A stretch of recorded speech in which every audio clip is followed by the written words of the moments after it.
I've been in civil service working with DLA at DSCC specifically for almost 44 years now. When I was in high school, back in the 70s, all the girls took typing and shorthand. And in our typing class, our teacher wanted everybody to take the civil service typing test. So as a class, she had everybody take that test. And out of the maybe 30 people in our typing class, 28 of us were hired to work here in the typing pool. So we left high school and just came here. I was overwhelmed. I had literally graduated on Friday and started out here the following Monday. And, being kind of, 18 years old and awkward and didn't know anything about government service. And it was overwhelming at first. Luckily, there was a lot of people in personnel who held our hands and told us what we needed to do and things that, processes, and taught us different things. When you're at school, you come and go to a bell. Every class starts with a bell and every class ends with a bell. And I thought when I graduated, I'd be done with bells. But even in 1977, probably through the early, maybe 81, our days started on a bell. Days ended on a bell. So, I thought here I was going to graduate from high school and get away from bells. And there they were in the work environment. We have this nice new fancy building that's probably 20 some years old now, but prior to that, they were World War II, World War I buildings, warehouse buildings, long, row after row of just warehouse buildings, one-story buildings where they stored material, had offices in those buildings. At one point, a little bit of the history, it was a prisoner of war camp was held here. There was mortuaries during times of war where they would bring soldiers in on trains because we had train tracks that came through the base. The trains would come up to the warehouse and they would offload the remains of the soldiers and put them in the warehouse until family came and claimed them. So it's been around for a long time, and there's been a lot of different job functions on the base. My very first position, I was sent to Building 4142. I sat at the end of a conveyor belt, and if a package came down the conveyor belt that didn't have a label, I had to grab it and then find out where it was supposed to go to and type a label for it. I started off in the typing pool as I learned different things and got farmed out to different areas. I found that I liked supply a lot, so I applied for a position in the supply field. Got picked up as a GS3 supply tech.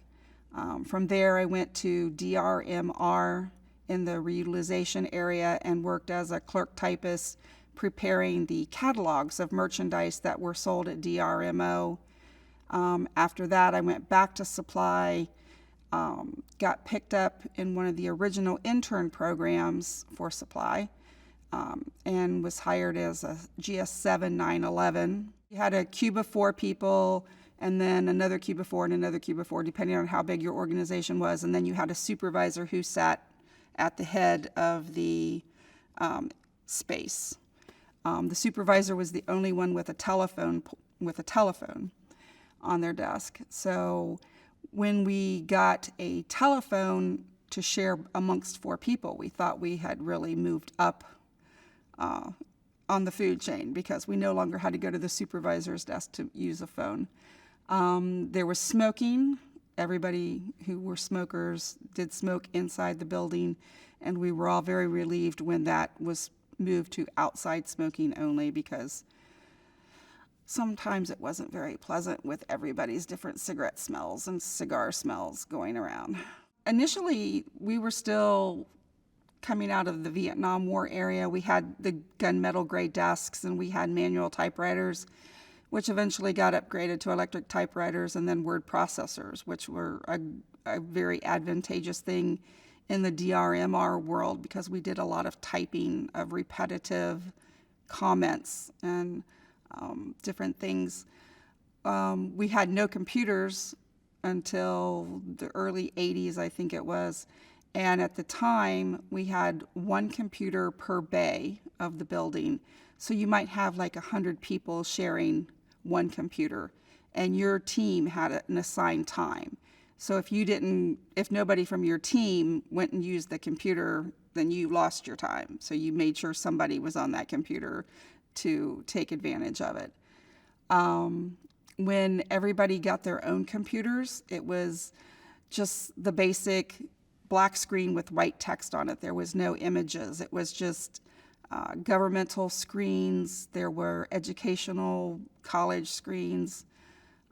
It was just very basic. And I remember the first time there was actual image on the screen. It was just amazing to me that there was an image on the screen. So the technology just rapidly, we went from having like no technology to rapidly getting technology. So it was really changed the way we did our jobs. When I first was promoted into the intern program, we managed our items on these giant pieces of paper. So there was one paper for each item that we managed in our package. And we would literally get hundreds of these every month. They would come in a big stack. And at the top is your item number that tells you what item it is and every bit of information about this item. And we would do all of our calculations, determine how much we needed to buy and where we needed to put it, things of that nature. From there, we had to literally fill out key punch cards because at the time, that's how they were doing things. So we would fill out the key punch cards and then we would take them down and we'd actually key punch our own cards and then take them over to a window and drop them off for the computer people to pick up and then run through the system. At one point, there was a paper shortage, or so we were told, and they decided they didn't want to have these big papers anymore. So they kind of did away with them and they replaced it with the basic paper that we're familiar with now. Originally, payday was once a week, and then eventually they changed it to once every 2 weeks. So payday was on Friday, and every Friday the payroll clerk would come around, walk up to everybody's desk, and she had this little brown box that had everybody's paycheck in it. So when you knew she was coming around to your section, you always made sure you were at your desk so that you would be there to get your paycheck in your hand and not have to wait till Monday to get it. It had always been my plan to retire, full retirement at 41 and 11 months. And I honestly didn't even realize it until earlier this year that it was coming up on 44 years. But I enjoy what I do. I enjoy the people that I work with. I have a great management team that I work with. And it's always been that way. It's, from day one, everybody that I've worked with has been awesome. I never really had any intentions of staying this long, but I never really wanted to be anywhere else either. If I was to see my typing teacher today, I would thank her for all of her efforts in getting us to be faster and better typists and for making us take that federal civil service test because it set me on a path for employment and life experiences that I never would have had otherwise.